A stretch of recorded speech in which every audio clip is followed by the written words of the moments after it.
Andrew Mack here from MMA Island. Today I'm with Rick Caldwell, the matchmaker for Combat FC. Rick, how are you doing?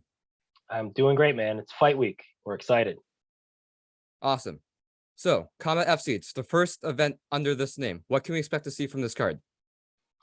We've got 6 excellent fights that you're going to see on Fight Pass, but I also want to talk about one of the undercard fights that we're not going to see on Fight Pass. Both of the guys in this undercard fight are guys that you're going to see from us in the future. We're going to see them on Fight Pass, and I think they're both going to have excellent pro careers. We've got a 3-time world champion in jiu-jitsu named Fabio Alano making his MMA debut. So it's his first fight ever.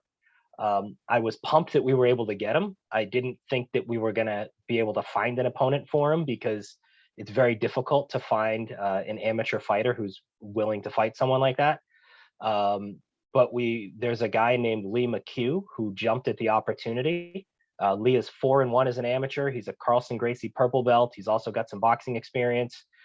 So this is by no means an easy introduction to MMA for Fabio. So I'm really excited about this fight. Both of these guys are going to be great prospects, and I'm sure you'll see more of them on our cards in the future.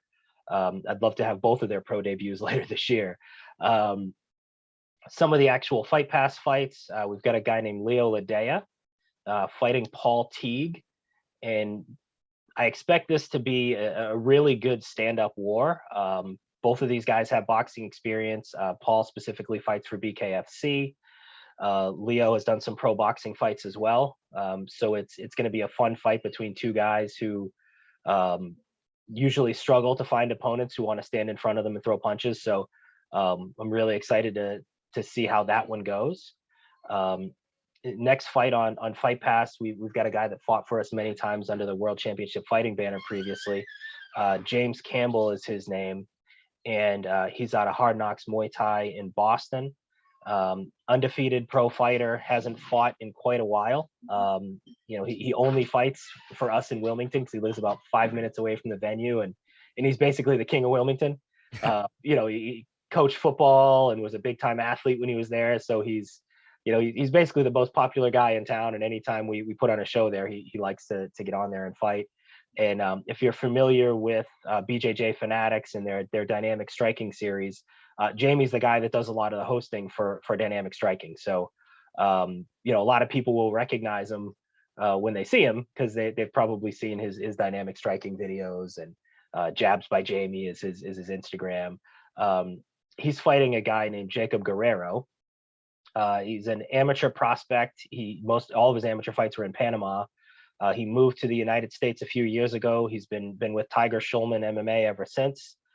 He's a training partner of Shane Burgos, and Hurricane Shane is going to be cornering Jacob for the fight as well. So neither guy's looking for an easy fight there. It's James' first fight in about 10 years. And Jacob's a top prospect coming out of Tiger Schulman. So it's not an easy out for either guy. And both of them are both more well-known for their stand-up. I mean, they're obviously well-rounded MMA fighters, but stand-up is definitely their game. Another fight that I'm really, really excited about, we've got a guy named Sage Felipe representing Whitley's Boxing. Big, powerful guy. His only pro losses are to a couple undefeated fighters, one of which is Thad Jean, and I know I've seen Thad recently compete, and he's excellent. Sage is taking on Saad Armoudi, who is a very high-level black belt under Keith Florian. And both of these guys have a tough time getting fights. Saad, he only had 2 amateur fights. His last amateur fight was a technical submission over a guy named Billy Goff. Billy is actually fighting on Contender Series coming up in a couple months. So yeah, Saad was a really tough guy to match based on, if you see that the other guys that he's been in there with, it's tough for guys to want to step up and fight him. So 2 tough guys that are difficult to match decided they were going to fight each other. So no clue how that one's going to go, but it's going to be a phenomenal fight. And when we get into our featured fights, we've got 3 really good fights that I'm excited about. Jay Bakanowski from Guerrilla MMA is going to be taking on Jesse Erickson. We went through a few different opponents for Jay. A bunch of people accepted fights and then either pulled out or ended up kind of backing out 2 days later before they signed the contract. Jesse just headlined a card up in Maine and won by first round submission. And he came out of that fight clean after a really strong training camp. So he was looking to jump in there and get another one, pretty quick. So Jesse and Jay is going to be a fantastic fight. We've got I don't want to necessarily call it a striker versus a grappler because Jay can wrestle really well. Also, I'd say it's probably more of a boxer / ground and pound guy competing against a black belt in jiu-jitsu. So it's going to be an excellent fight. I don't see it going to the scorecards. Co-main event is Dana White Contender Series alum Tim Karen, also Bellator veteran. I believe he had 5 fights with Bellator. Yes. He's fighting a guy named Solomon Amadyar out of American Kickboxing Academy. Solomon is 7-2 in MMA.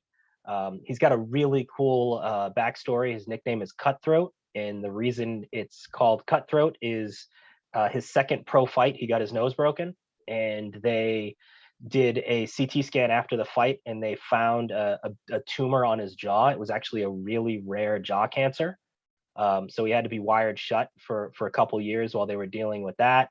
And he's got a giant scar under his neck. So, pretty cool nickname. And he, he said that he really owes his life to mixed martial arts, because if not for the broken nose and the scan that came out of that, they probably wouldn't have caught the cancer and he would have died. So, he's had a bunch of pro fights since then, 7-2 record, prospect coming out of obviously American Kickboxing Academy with Khabib Nurmagomedov, Daniel Cormier, Cain Velasquez, Luke Rockhold, all those big names. He, that's the gym that he represents.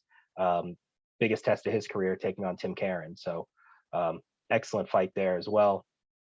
In main event, we've got Rico DeShulo. He's another Dana White Contender Series alum. Rico also fought for Bellator as well. 10-2 record. He's been one of the better prospects in the area for a number of years, but then injuries and COVID kind of kept him out of the cage for a little while.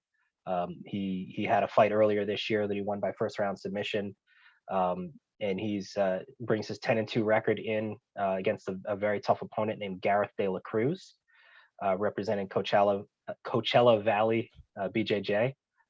He used to train with Cub Swanson prior to Coachella Valley, and he was also at Jackson Wink at one point.